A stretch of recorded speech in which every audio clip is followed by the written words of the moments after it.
ॐ अज्ञानतिमिरन्धस्य ज्ञानाञ्जनशलाकया चक्षुरुन्मीलितं येन तस्मै श्रीगुरवे नमः।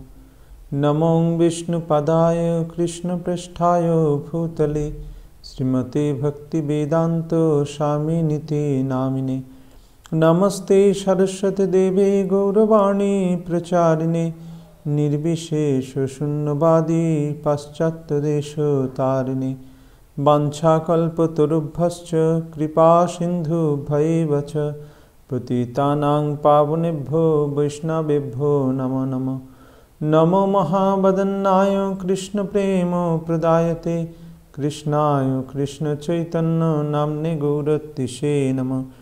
हे कृष्ण करुणा सिन्धो दीनबन्धो जगत्पते गोपेश गोपिकान्त राधाकान्त नमस्तुते। तप्त कांचन गौरांगी राधे वृंदावनेश्वरी वृषभानुसुते देवी प्रणमामि हरिप्रिये। जय श्री कृष्ण चैतन्य प्रभु नित्यानंद श्री अद्वैत गदाधर श्रीवासादि गौर भक्तवृंद। हरे कृष्ण कृष्ण कृष्ण हरे हरे हरे राम राम राम हरे हरे। ओं नमो भगवते वासुदेवाय ओं नमो भगवते वासुदेवाय ओं नमो भगवते वासुदेवाय। नारायणं नमस्कृत्य नरं चैव नरोत्तमं देवीं सरस्वतीं व्यासं ततो जयो मुदीरयेत्।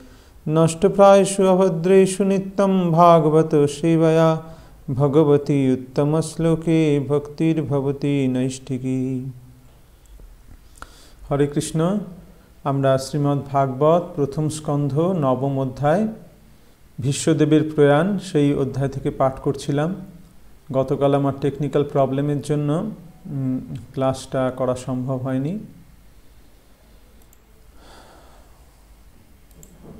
শ্লোক সংখ্যা 8। আগের দিন আমরা পাঠ করেছিলাম যে কোন কোন মহাত্মারা দর্শন করতে এসেছিলেন যখন ভীষ্মদেব তার প্রয়াণের জন্য প্রস্তুত হচ্ছেন। সেইখানে ভীষ্মদেবকে দর্শন করতে কোন কোন মহাত্মারা সমস্ত ব্রহ্মাণ্ড থেকে এসেছিলেন তাদের নাম এবং তাদের বর্ণনা দেওয়া হয়েছিল। তো আজকে শ্লোক সংখ্যা 8। অন্যে চ মুনয়ো ব্রহ্মণ ব্রহ্মরাতাদয়ো মলা শিষ্যরূপেতা আজগ্মু কশ্যপাঙ্গিরসাদয়ঃ। অনুবাদ: হে ব্রাহ্মণগণ, এছাড়া সুখদেবাদি অমল পরমহংসগণ এবং কশ্যপ ও অঙ্গিরস প্রমুখ মুনিগণ তাদের নিজ নিজ শিষ্য পরিবৃত হয়ে সেখানে উপস্থিত হয়েছিলেন। ব্রাহ্মণরা এসেছিলেন, সুখদেব গোস্বামী এসেছিলেন, সুখদেবাদি অমল পরমহংসগণ, আরও অন্যান্য সব পরমহংস তারাও এসেছিলেন। কশ্যপ এসেছিলেন, আঙ্গিরস এসেছিলেন তাদের শিষ্য পরিবৃত হয়ে। এখানে তাৎপর্য শিল প্রভুপাদ এদের সংক্ষিপ্ত বর্ণনা করছেন। সুখদেব গোস্বামী ব্রহ্মরাত তার আর এক নাম। শ্রী ব্যাসদেবের বিখ্যাত পুত্র এবং শিষ্য, যাকে তিনি প্রথমে মহাভারত এবং তারপর শ্রীমদ্ ভাগবত শিক্ষা দিয়েছিলেন। সুখদেব গোস্বামী গন্ধর্ব, যক্ষ এবং রাক্ষসদের সভায় 14 লক্ষ শ্লোক সমন্বিত মহাভারত শুনিয়েছিলেন। সুখদেব গোস্বামী গন্ধর্ব, যক্ষ এবং রাক্ষসদের সভায় 14 লক্ষ শ্লোক সমন্বিত মহাভারত শুনিয়েছিলেন এবং তিনি মহারাজ পরীক্ষিতের কাছে সর্বপ্রথম শ্রীমদ্ ভাগবত কীর্তন করেছিলেন। তিনি তার মহান পিতার কাছে সমস্ত বৈদিক শাস্ত্র পুঙ্খানুপুঙ্খভাবে অধ্যয়ন করেছিলেন। এইভাবে ধর্ম সম্বন্ধে তার বিস্তৃত জ্ঞানের প্রভাবে তিনি ছিলেন সম্পূর্ণরূপে পবিত্র আত্মা।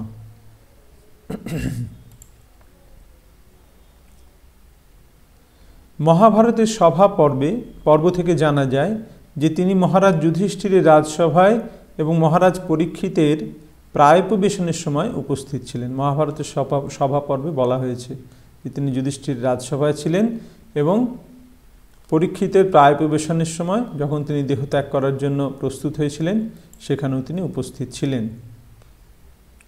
শ্রী ব্যাসদেবের প্রকৃত শিষ্যরূপে তিনি তাঁর পিতার কাছ থেকে ধর্মতত্ত্ব এবং পারমার্থিক মূল্য সম্বন্ধে বিস্তৃত প্রশ্ন করেছিলেন।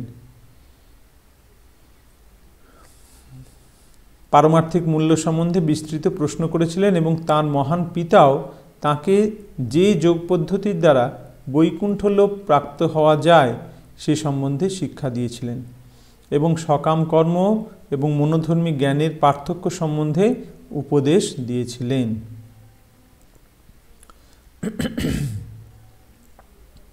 পারমার্থিক উপলব্ধির পন্থা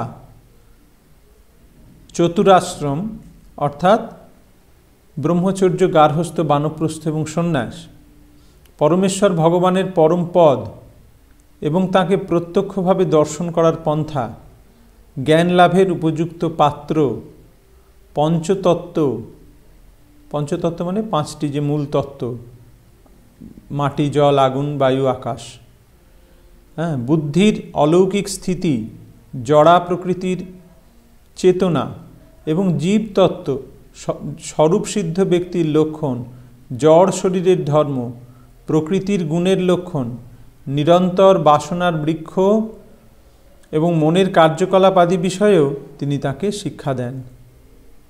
এই সমস্ত শিক্ষা তিনি ব্যাসদেবের কাছ থেকে লাভ করেছিলেন।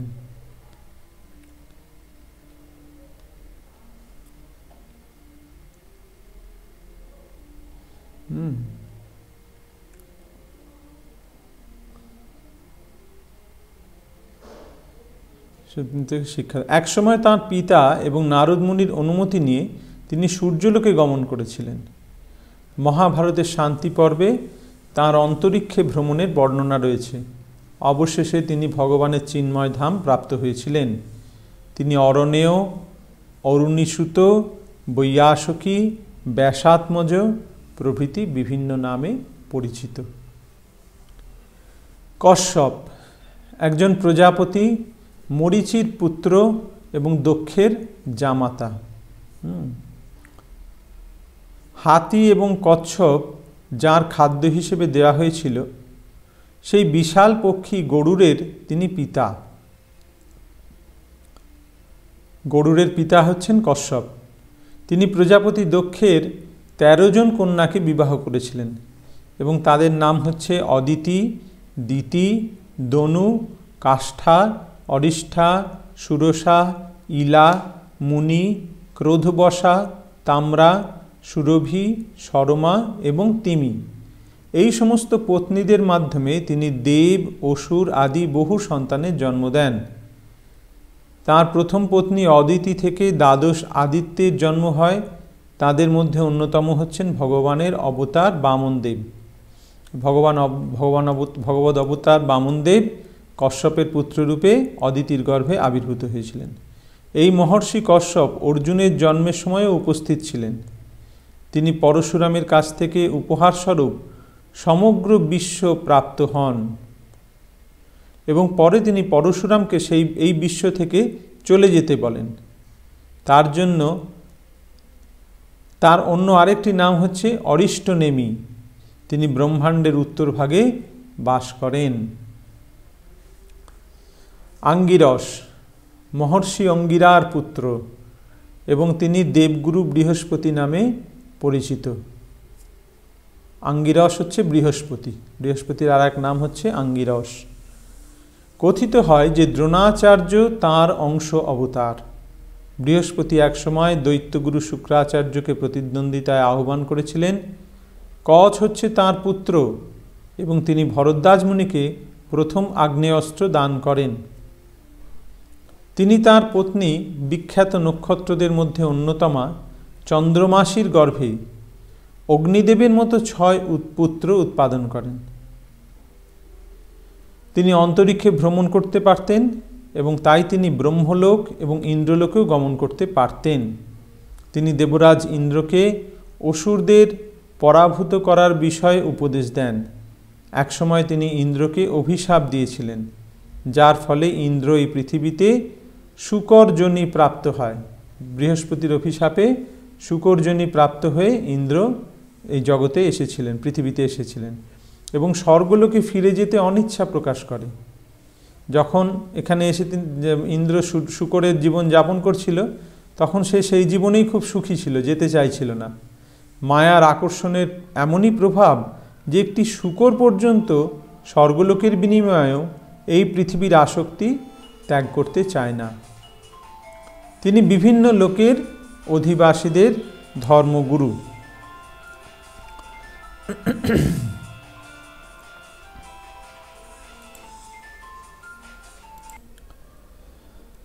তিনি বিভিন্ন লোকের অধিবাসীদের ধর্মগুরু। শ্লোক 9। তান সমেতান মহাভাগান উপলভ্য বসুত্তম পূজয়ামাস ধর্মজ্ঞ দেশকাল বিভাগবিৎ। ধর্মতত্ত্ববেত্তা, দেশ কাল পাত্র অনুসারে কার্য সম্পাদনে দক্ষ অষ্টবসুশ্রেষ্ঠ ভীষ্মদেব সেই সমস্ত মহাপ্রভাবশালী ঋষিদের সেখানে উপস্থিত দেখে যথাযথভাবে তাঁদের স্বাগত অভ্যর্থনা জানালেন। এই ভীষ্মদেব হচ্ছেন অষ্টবসুর মধ্যে শ্রেষ্ঠ। 8 অষ্টবসু আমরা পড়েছি, সেই অষ্টবসুর মধ্যেই ইনি হচ্ছেন শ্রেষ্ঠ ভীষ্মদেব। তিনি ধর্মতত্ত্ববেত্তা, দেশ কাল পাত্র অনুসারে কার্য সম্পাদনে দক্ষ। এই সমস্ত মহান প্রভাবশালী ঋষিদের সেখানে আসতে দেখে তিনি যাদের যথাযথভাবে অভ্যর্থনা করলেন, ওই সরসজ্জাতে শুয়েই। তাৎপর্য: সুদক্ষ ধর্মতত্ত্ববিদেরা জানেন কিভাবে দেশ এবং কাল অনুসারে ধর্মনীতির সমন্বয় সাধন করতে হয়। পৃথিবীর সমস্ত মহান আচার্য অথবা ধর্মপ্রচারক বা ধর্ম সংস্কারকেরা স্থান এবং কাল অনুসারে ধর্মনীতির সামঞ্জস্য বিধানের মাধ্যমে তাদের উদ্দেশ্য সম্পাদন করেছিলেন। পৃথিবীর বিভিন্ন অংশে বিভিন্ন প্রকার জলবায়ু ও পরিস্থিতি রয়েছে এবং কাউকে যদি ভগবানের বাণী প্রচার করতে হয় তাহলে তাকে অবশ্যই দেশ এবং কাল অনুসারে সব কিছুর মধ্যে সামঞ্জস্য বিধান করতে অত্যন্ত দক্ষ হতে হবে। সারা পৃথিবীতে বিভিন্ন রকমের জলবায়ু, বিভিন্ন রকমের পরিস্থিতি, তাই সারা পৃথিবীতে যদি প্রচার করতে হয় তাকে এই সব কিছুর মধ্যে সামঞ্জস্য বিধান করতে অত্যন্ত দক্ষ হতে হবে। ভগবত ভক্তির প্রচারকারী এই সম্প্রদায়ের দ্বাদশ মহাজনদের মধ্যে ভীষ্মদেব হচ্ছেন অন্যতম এবং তাই তাঁর মৃত্যুশয্যায় ব্রহ্মাণ্ডের বিভিন্ন প্রান্ত থেকে আগত সমস্ত মহাশক্তিশালী ঋষিদের তিনি স্বাগত জানাতে এবং অভ্যর্থনা করতে পেরেছিলেন। তাদের স্বাগত সম্ভাষণ জানাতে এবং আপ্যায়ন করতে তিনি দৈহিকভাবে অবশ্যই অক্ষম ছিলেন, কারণ তিনি সরসজ্জা থেকে শায়িত ছিলেন, উঠতে পারছিলেন না। কেননা তিনি তখন তার গৃহে ছিলেন না অথবা স্বাভাবিক সুস্থ অবস্থায় ছিলেন না, কিন্তু তার দৃঢ় মনের কার্যকলাপ ছিল সম্পূর্ণ সুস্থ এবং তাই তিনি আন্তরিক ভাব প্রকাশের মাধ্যমে তাদের মধুর সম্ভাষণ করতে সক্ষম হয়েছিলেন এবং তারা সকলেই সাদরে অভ্যর্থিত হয়েছিলেন। যদিও তিনি শারীরিকভাবে তাদের অভ্যর্থনা করতে পারছিলেন না, কিন্তু তিনি মানসিকভাবে সম্পূর্ণ সুস্থ এবং তাই মধুর সম্ভাষণে তিনি তাদের সকলকে অভ্যর্থনা জানিয়েছিলেন। মানুষ তার মন, বাণী এবং কর্মের দ্বারা তার কর্তব্য সম্পাদন করতে পারে। তিনি ভালোভাবেই জানতেন উপযুক্ত স্থানে কিভাবে তাদের সদ্ব্যবহার করতে হয়। তাই শারীরিক দিক দিয়ে অসমর্থ হলেও তাদের সৎকার করতে তার কোনো অসুবিধা হয়নি। শারীরিক দিক থেকে অসুবিধা হলেও, অসমর্থ হলেও তাদের সৎকার তিনি করতে পেরেছিলেন। শ্লোক সংখ্যা 10। কৃষ্ণঞ্চ তৎপ্রভাবজ্ঞ আশিনং জগদীশ্বরম হৃদিস্থং পূজয়ামাস মায়োপাত্য বিগ্রহম মায়াপাত্য বিগ্রহম। অনুবাদ: পরমেশ্বর শ্রীকৃষ্ণ প্রত্যেকেরই হৃদয়ে অধিষ্ঠিত রয়েছেন, তবুও তিনি তাঁর অন্তরঙ্গা শক্তি বলে নিজ অপ্রাকৃত স্বরূপ প্রকাশিত করে থাকেন। ভগবান সকলের হৃদয়ে অবস্থান করছেন, কিন্তু তিনি তার অন্তরঙ্গা শক্তির দ্বারা তার অপ্রাকৃত স্বরূপকে এই জগতে প্রকাশিত করেন। ভগবান গীতায় বলেছেন, সম্ভবামি আত্মমায়া, আমি এই জগতে আবির্ভূত হই আমার আত্মমায়া, অর্থাৎ সেই অন্তরঙ্গা শক্তির বলে আমি এই জড়জগতে আবির্ভূত হই। সেই পরমেশ্বরী ভীষ্মদেবের সম্মুখে উপবিষ্ট ছিলেন এবং যেহেতু ভীষ্মদেব তাঁর মহিমা সম্বন্ধে অবগত, তাই তিনি যথাযোগ্যভাবে শ্রীকৃষ্ণের পূজা করলেন। ভীষ্মদেব সেইভাবেই তাঁর পূজা করলেন সেই অবস্থাতেই। তাৎপর্য, ভগবানের সর্বশক্তিমত্তা প্রদর্শিত হয় সর্বস্থানে তার উপস্থিতি দ্বারা। ভগবান যে সর্বশক্তিমান সেটা কিভাবে প্রমাণিত হয়? যে ভগবান সর্বত্র অবস্থান করছে, তিনি সব জায়গায় রয়েছেন। তিনি সর্বদাই তার নিত্যধাম গোলক বৃন্দাবনে বিরাজ করেন, আবার একই সঙ্গে তিনি প্রতিটি জীবের হৃদয়ে বিরাজ করেন, এমনকি অদৃশ্য পরমাণুর মধ্যেও তিনি বিরাজ করেন। এই জড়জগতে যখন তিনি তার নিত্য চিন্ময় রূপ প্রকাশ করেন, তখন তিনি তা করেন তার অন্তরঙ্গা শক্তির দ্বারা। তার অন্তরঙ্গা শক্তির দ্বারা তিনি তার নিত্য চিন্ময় রূপকে এখানে এই জড়জগতে প্রকাশিত করেন। তার নিত্য রূপের সঙ্গে বহিরঙ্গা শক্তি বা জড়া প্রকৃতির কোনো সম্পর্ক নেই। সেই সমস্ত তত্ত্ব ভীষ্মদেব জানতেন, তাই তিনি যথাযথভাবে তাঁর পূজা করেছিলেন। শ্লোক 11, পাণ্ডুপুত্রানুপাসীনান প্রশ্রয় প্রেম সঙ্গতান অভ্যাচষ্টনুরাগশ্রয়ী অন্ধীভূতেন চক্ষুষা। মহারাজ পাণ্ডুর পুত্রেরা তাঁদের মরণোন্মুখ পিতামহের প্রতি প্রীতিবশত অভিভূত হয়ে নিঃশব্দে কাছেই বসেছিলেন। স্বাভাবিকভাবেই যদি পিতামহ মরণোন্মুখ, এরকম মরণোন্মুখ ব্যক্তির সামনে কিভাবে মানুষ বসে থাকে, তাকে ভালোবাসে, প্রীতিবশত অভিভূত হয়ে নিঃশব্দে তার কাছে সবাই এসে বসলেন। তাই দেখে ভীষ্মদেব ভাবাবেগে তাঁদের অভিনন্দন জানালেন। তাঁদের প্রতি প্রীতি এবং স্নেহের বশে তিনি অভিভূত হয়েছিলেন বলে তাঁর চোখে ভাবোচ্ছ্বাসের অশ্রু দেখা দিল। তিনি পাণ্ডবদের ভীষণ ভালোবাসতেন, তাদেরকে দেখে তিনি স্নেহের বশে অভিভূত হয়ে গেলেন এবং তার ফলে তার চোখে অশ্রু এলো। তাৎপর্য, মহারাজ পাণ্ডুর যখন মৃত্যু হয় তখন তার সমস্ত পুত্রেরা ছিলেন শিশু এবং তাই তাঁরা স্বাভাবিকভাবেই রাজ পরিবারের প্রবীণ সদস্যদের, বিশেষ করে ভীষ্মদেবের স্নেহে পালিত হয়েছিলেন। পাণ্ডু যখন মারা যান তখন তার 5 পুত্রই একদম শিশু। তারা সব ভীষ্মদেবের স্নেহে পালিত হয়েছেন, ভীষ্মদেবের কোলে তারা বড় হয়েছেন। পরে পাণ্ডবেরা যখন বড় হয়েছিলেন তখন ধূর্ত দুর্যোধন এবং তার গোষ্ঠী তাদের প্রতারণা করে। পাণ্ডবেরা যে নির্দোষ ও অন্যায়ভাবে তাদের কষ্ট দেওয়া হচ্ছে তা জানা সত্ত্বেও রাজনৈতিক কারণে ভীষ্মদেব পাণ্ডবদের পক্ষ অবলম্বন করতে পারেননি। ভীষ্মদেব জানতেন যে পাণ্ডবরা ধর্মের পথে রয়েছে, কিন্তু তবুও তিনি দুর্যোধনের পক্ষে তাকে যেতে হয়েছিল। কেন? তার কারণ আছে। তার কারণ হচ্ছে ভীষ্মদেব প্রতিজ্ঞা করেছিলেন, তার 2টো কারণ আছে। এক হচ্ছে ভীষ্মদেব প্রতিজ্ঞা করেছিলেন যে তার পিতার কাছে যে এই হস্তিনাপুরের রাজা হবে তার মধ্যে আমি আপনাকে দর্শন করব, অর্থাৎ রাজার মধ্যে আমি আপনাকে দর্শন করব, মানে পিতাকে বলেছিলেন। তো রাজা এখন ধৃতরাষ্ট্র, তাই তাকে ধৃতরাষ্ট্রের পক্ষ অবলম্বন করতে হয়েছিল এবং তাকে সুরক্ষা প্রদান করতে। এবং তিনি এটাও বলেছিলেন আর একটা কথা, যে রাজা হবে সেই রাজাকে আমি সর্বদা সুরক্ষা প্রদান করব। তো রাজাকে ধৃতরাষ্ট্র, তো ধৃতরাষ্ট্রকে সুরক্ষা দেওয়ার জন্য তার হয়ে তাকে যুদ্ধ করতে হবে। তার জীবনের অন্তিম সময় ভীষ্মদেব যখন মহারাজ যুধিষ্ঠির প্রমুখ তার অত্যন্ত যশস্বী পৌত্রদের তাঁর পার্শ্বে উপবিষ্ট অবস্থায় দেখেছিলেন, তখন সেই মহান যোদ্ধা পিতামহ তার প্রেমাশ্রু সংবরণ করতে পারেননি। তাঁর চোখ থেকে অবিশ্রান্ত ধারায় অশ্রু ঝরে পড়ছিল। তাঁর অতি পুণ্যবান পৌত্রদের মহা দুঃখ দুর্দশার কথা তাঁর স্মরণ হয়েছিল। দুর্যোধনের পরিবর্তে যুধিষ্ঠিরকে রাজসিংহাসনে অধিষ্ঠিত দেখে তিনি অবশ্যই অত্যন্ত সন্তুষ্ট হয়েছিলেন এবং তাই তিনি তাঁদের অভিনন্দন জানিয়েছিলেন। এইভাবে আমরা দেখতে পাই যে তিনি পাণ্ডবদের কিভাবে তার অভ্যর্থনা করলেন, অভিনন্দন জানালেন। শ্লোক সংখ্যা 12। অহো কষ্টম অহো অন্যাজ্যম ইয়ৎ ধর্মনন্দনা জীবিতুং নার্থক্লিষ্টং জীবিতুং নাহর্থক্লিষ্টং বিপ্রধর্মাচ্যুতাশ্রয়া।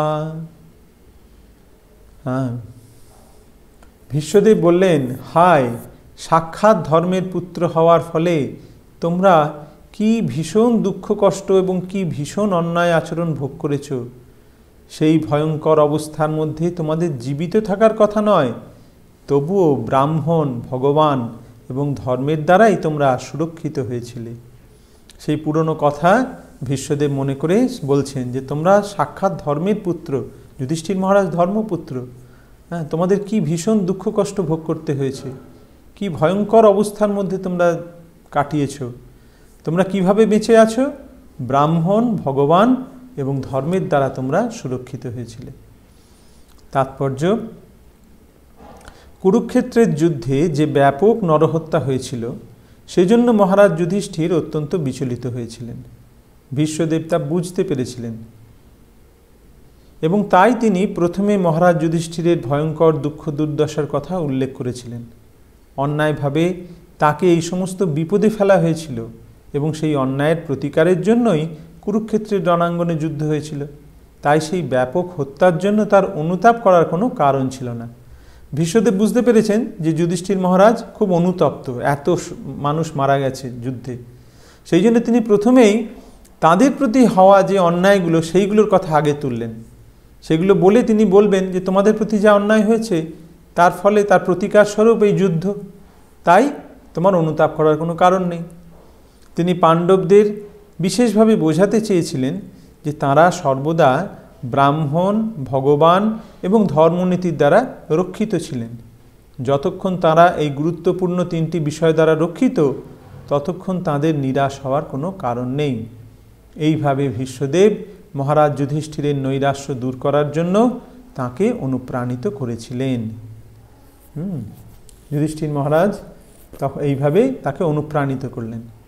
যতক্ষণ মানুষ সৎ ব্রাহ্মণ এবং বৈষ্ণবদের দ্বারা পরিচালিত হয়ে ধর্মনীতির অনুসরণ করে, ভগবানের ইচ্ছার সঙ্গে পূর্ণরূপে যুক্ত থাকে, ততক্ষণ তার যত দুর্দশাই আসুক না কেন তাদের নিরাশ হওয়ার কোনো কারণ নেই। যতক্ষণ মানুষ সৎ ব্রাহ্মণ এবং বৈষ্ণবদের দ্বারা পরিচালিত হয়ে, খুব ইম্পর্টেন্ট লাইন, বৈষ্ণবদের দ্বারা পরিচালিত হয়, ব্রাহ্মণদের দ্বারা পরিচালিত হয়, ধর্মনীতির অনুসরণ করে, ভগবানের ইচ্ছার সঙ্গে পূর্ণরূপে যুক্ত থাকে, ততক্ষণ যত দুর্দশাই আসুক না কেন তাদের নিরাশ হওয়ার কোনো কারণ নেই। এই সম্প্রদায়ের একজন মহাজন রূপে ভীষ্মদেব পাণ্ডবদের সেই কথাই বোঝাতে চেয়েছিলেন। অর্থাৎ আমাদের জীবনেও আমরা যখনই দুঃখ দুর্দশা বিভিন্ন রকম অসুবিধার মধ্যে আমরা পড়ব, আমাদের মনে রাখতে হবে আমরা যেন এই পয়েন্টগুলো আমরা মনে রাখতে পারি, যে আমরা যেন সৎ ব্রাহ্মণ এবং বৈষ্ণবদের দ্বারা পরিচালিত হই, যেন ধর্মনীতির অনুসরণ করি এবং ভগবানের ইচ্ছার সঙ্গে যেন আমরা পূর্ণরূপে যুক্ত থাকি।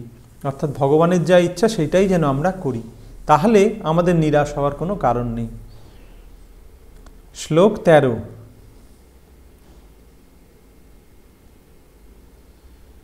সংস্থিতে অতিরথে পাণ্ডৌ পৃথা বাল প্রজাবধূ যুষ্মৎকৃতে বহুন ক্লেশান প্রাপ্তাতো মুহু। মহারথী পাণ্ডুর মৃত্যুর পর আমার পুত্রবধূ কুন্তী বহু শিশু সন্তানাদি সহ বিধবা হন এবং সেই জন্য বহু দুঃখ কষ্ট তিনি ভোগ করেন। আর যখন তোমরা বড় হয়ে উঠলে তখনও তোমাদের কার্যকলাপের জন্য তাকে প্রভূত দুঃখ কষ্ট ভোগ করতে হয়েছে। কুন্তী দেবীর জন্য ভীষ্মদেব অনুতাপ করছেন যে কুন্তীকে কত কষ্ট পেতে হয়েছে। ছোট ছোট শিশু নিয়ে ও বিধবা হয়, আমার পুত্রবধূ কুন্তী। তাকে বহু দুঃখ কষ্ট ভোগ করতে হয়েছে। তারপর তোমরা যখন বড় হলে তোমাদের জন্য তাকে কত কষ্ট ভোগ করতে হয়েছে। তাৎপর্য, কুন্তী দেবীর দুঃখ দুর্দশার জন্য দ্বিগুণ শোক প্রকাশ করা হয়েছে। অল্প বয়সে বিধবা হওয়ার ফলে এবং রাজপরিবারে তার শিশুপুত্রদের লালন পালন করতে গিয়ে তাকে ভীষণ কষ্ট ভোগ করতে হয়েছিল। তার পুত্ররা যখন বড় হয় তখনও তার পুত্রদের কার্যকলাপের জন্য তাকে কষ্ট ভোগ করতে হয়। তার অর্থ হচ্ছে যে কষ্ট ভোগ করাই তার ভাগ্যে ছিল। মানুষের কর্তব্য হচ্ছে বিচলিত না হয়ে সমস্ত দুঃখ কষ্ট সহ্য করা। মহারানী কুন্তী, তাকে কত কষ্ট পেতে হয়েছে, তা আমাদের আর কি কথা। সেই জন্য বলছে যে তার অর্থ হচ্ছে যে কষ্ট ভোগ করাই তার ভাগ্যে ছিল। মানুষের কর্তব্য হচ্ছে বিচলিত না হয়ে সমস্ত দুঃখ কষ্ট সহ্য করা।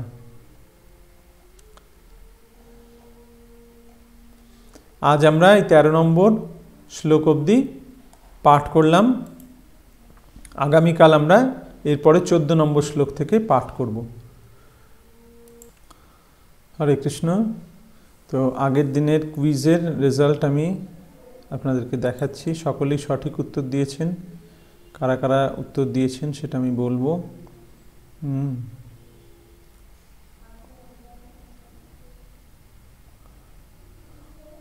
সঠিক উত্তরগুলো হচ্ছে,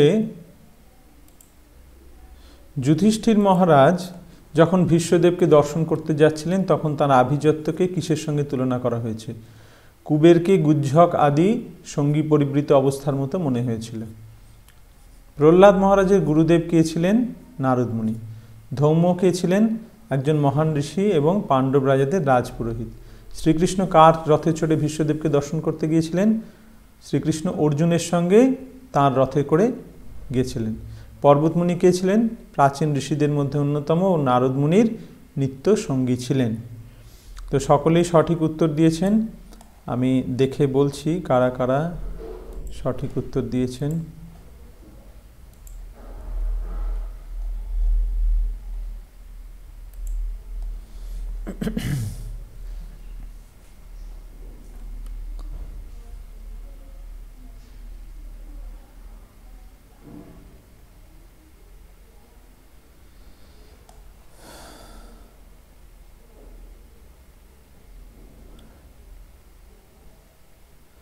সবকটি প্রশ্নের সঠিক উত্তর দিয়েছেন বন্দিতা রাধিকা মাতাজি, কুণাল কান্তি ঘোষ, নবনীতা রায়, সুবীর শেঠ এবং মঞ্জরি ব্যানার্জি।